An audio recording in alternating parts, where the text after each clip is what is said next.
wow. Oh, freaking wow. The last 40 seconds of game 2, New York Knicks, Philadelphia 76ers, arguably, not arguably, the best. I'm only 23. It was the best Knicks finish I've ever saw. Definitely not the best Knicks game.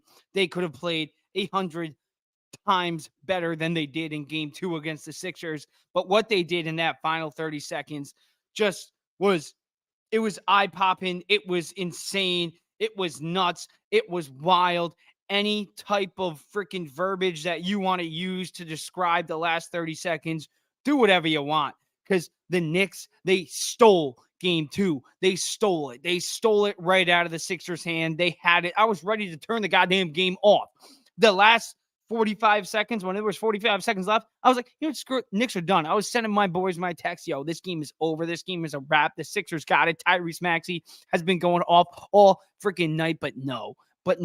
Just when you thought Jalen Brunson and the Knicks are out of it, Isaiah Hartenstein goes over 3 76ers, snags probably the most important offensive rebound in Knicks recent history, and then kicks it back out to Brunson. Well, Brunson, this was before Brunson made the 3. He kicks it back out to DiVincenzo. DiVincenzo catches the 3. It was nuts. If you didn't see it, I'm about to play it right now for you. Let's share the screen thanks to the Knicks. The Knicks, man. The freaking Knicks stole game 2. If you didn't see it, or if you just want to see it again, here you go. Here's how they did it. Freaking Isaiah Hartenstein, man. First off, Jalen Brunson didn't do squat all game long, even in game 1. I said it on the podcast earlier today. I thought Brunson was going to have a 30 to 40-point performance. He didn't. But it don't matter because look at Hartenstein on the board. DiVincenzo, you couldn't make the first one. Okay, get another try. Second chance. Bang! Mike Breen style bang, bro. Just like that. Knicks take the freaking lead, man. DiVincenzo finishes with 19 on the night overall, had a very good night from the offensive side. He was out in that fourth quarter towards the end of it for quite a while. He didn't check back in until there was like 3 minutes left. I think a lot of Knicks fans were worried because we're like, dude, Tibbs, you've been great all year, but what are we doing with Dante? Dante's been our hottest shooter all freaking game. Why is he not in the game? Gets in the game at the perfect time. And of course, Hartenstein, if he's not your player of the game, you're nuts. I mean, what he did in that last 30 seconds, getting the offensive board, getting it back out to the best three-point shooter the Knicks have ever. I don't care what anybody says. The best three-point shooter in Knicks history is already Dante DiVincenzo. He's the best three-point shooter. He's the best three-point shooter I've seen on this Knicks team, and that's with seeing Steve Novak play. I love Steve Novak. He was great. But DiVincenzo, he's a beast. He needs the ball more. And I want to talk about that to start this freaking thing off. Because my takeaway from game 2 is get Dante the freaking ball, man. The Brunson is getting swarmed on defense. And the Sixers defense, they're going to have to start pressuring Josh Hart more behind the arc. They have to. They have to. Another great night from behind the arc. He shot 50%, 4 of 8 from 3 tonight. Dante, though, like I said, going into this postseason, he needs to be that second guy. The Knicks need him to be the second guy, at least on the offensive side of the ball. Now, there's a lot of other things that I want to talk about. I want to talk about Hartenstein. I want to talk about Brunson. I want to talk about Josh Hart, how great he's been playing. But the main thing I want to talk about right now is how Dante DiVincenzo needs the ball in his hand a lot more than he's had it already. They need him to play 30-plus minutes a night. They need him to get the ball. He needs to take at least 15-plus shots a night. He is that good. He's a very good offensive player. I think he's one of the most underrated offensive players in the game. I think he's one of the most underrated sign-ins in Knicks franchise history. He's that good. I mean, he set the record in three-pointers. He was third. He had the third most three-pointers in NBA this season. DiVincenzo is that good. You need to get him the ball. That's simple, especially with Brunson underperforming. You need to get your second best offensive player the ball more. Take the pressure off Brunson. Get Dante the ball more. Simple as that. Josh Hart, been playing great. Let's talk about him right now. because another fantastic game. He's been the MVP of the first two games. 21 points, 15 boards, four of 8 from three. I mean, 4 of 7 from three tonight. 4 of 8 the other night, I think he was. He shot 50% the other night. Let me just fact check myself real quick before I'm saying this guy shot 4 of 7 from three. He shot 4 of 7 from three. I fact checked myself and I was right. Josh Hart, a beast again. Game one, game two, Josh Hart replicates it. Another terrific performance overall on the night. Finishes with a +3. DiVincenzo with a +11. That's why he needs to get the ball more. But Josh Hart, another fantastic night. The Knicks needed guys to step up in the postseason without Randall. It's as simple as that, because you can knock Randall all you want for his postseason performances last year and in 2020, the COVID year. But the fact of the matter is, Julius Randle's an all-NBA power forward. He would have made the third all-NBA team this year. He's that good of a player. But without him, they need guys to step up. That's not named Jalen Brunson. And they're getting that out of Josh Hart. Josh Hart is performing. Josh Hart is playing like a dog. Josh Hart is playing like a New York athlete. I think that's the best way to put it. He's hustling. That's it. That's all he's doing. He's hustling. I mean, that's his style of play. Hustle. Give a 200%, not even 110%, 200% every time he's on the floor. And that's what Josh Hart has done these first two games. He needs to continue to do that. Thursday night is a big one. The Knicks cannot slack off. Taking a 3-0 lead would be huge. It would give them the series. The Sixers can win 3 in a row. The Knicks would win game 7. They are not losing 3 in a row if they win Thursday night. They need Thursday night. They need Josh Hart to do another great performance. That's what they need out of him. Simple as that. Josh Hart's been playing great. Knicks have been just getting by against a very good 76ers team that should have been higher than the 7 seed. Because let's be real, if they weren't in the Atlantic division, if they were in the division that the Orlando Magic was, they would have been the 5 seed. Let's be real. The Sixers are a good team.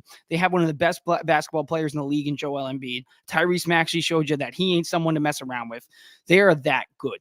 The Sixers are that good. Taking a 2-0 series lead against a team like this shows you that the Knicks, going into this postseason, I wasn't thinking, can this team win a first-round playoffs? Yeah, they can. They can. I expect them to get out of the first round. But can they get out of the second round? Can they get to the Eastern Conference Finals after the first 2 games? Hell yeah, they can. Hell yeah, they can. And if Boston continues to win, well, Cleveland took the first game from Boston. But Boston, did they? Actually, no, Boston took the first game. What am I saying? Listen, Boston's beating Cleveland. We're going to see the Bucks probably in the second round. They're going to beat the Pacers. We can beat the Bucks. And if we beat the Bucks, we obviously are going to go up against the Boston Celtics. And that's what I have my mindset as, because I think this Knicks team is that good, even without Julius Randle. And I needed to see in the first 2 games, can this team win without their all-NBA power forward? Not in the regular season. I know they can win in the regular season. Can they win in the postseason without Julius Randle? And even without Jalen Brunson being Jalen Brunson, because we're going to get into that. Jalen Brunson hasn't been Jalen Brunson so far. Even without Jalen Brunson, the Knicks have showed me that they can compete without Julius Randle. And if they can compete, they can win. Because they are better than the Sixers without Julius Randle. I think they're better than the Bucks without Julius Randle. I think they have more depth. I think they have better quotient. I think they have better defensive prowess. They are that good. The Knicks are that freaking good. And part of that, a big part of that, is because of guys like Josh Hart. The depth that this team has is insane. It's absolutely insane. And we need Josh Hart to continue this. And if it's not Josh Hart, we need Miles McBride. If it's not Miles McBride, we need Dante DiVincenzo. If it's not Dante DiVincenzo, it's Isaiah Hartenstein. It's Mitchell Robinson. It's OG Anunoby. It's Precious Achiuwa hasn't even stepped on the floor in the postseason. And I still think he can contribute. The Knicks are freaking deep, man. They are deep. They are deep. Without Jalen Brunson playing like Jalen Brunson, he shot 28% from the field. 28%, and the Knicks are still able to have a 2-0 lead over the 70 freaking Sixers.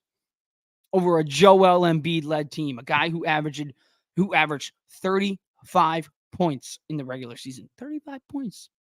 Yeah, he played less than 40 games, but he still averaged 35 points, and he's healthy right now. He's on the floor, and we're still going up 2-0 without Jalen Brunson playing like Jalen Brunson. Let's get into that right now. You can knock Brunson all you want. You can knock him all you want. But at the end of the day, he hit a very big shot. Probably one of the most important shots in Knicks history, depending on how far they go in this postseason. That was a big shot. And yes, was it a lucky bounce? Hell yeah, but he still made it. It still counts. He still dropped 24. He still finished as a +3. I mean, outside of him, I mean, you look in the plus minus column, +3 for Josh Hart, +1 for OG, +1 for Isaiah Hartenstein, even though he played a great game. I think it should have been more, but +1. I mean, facts don't lie. That's what he finished with.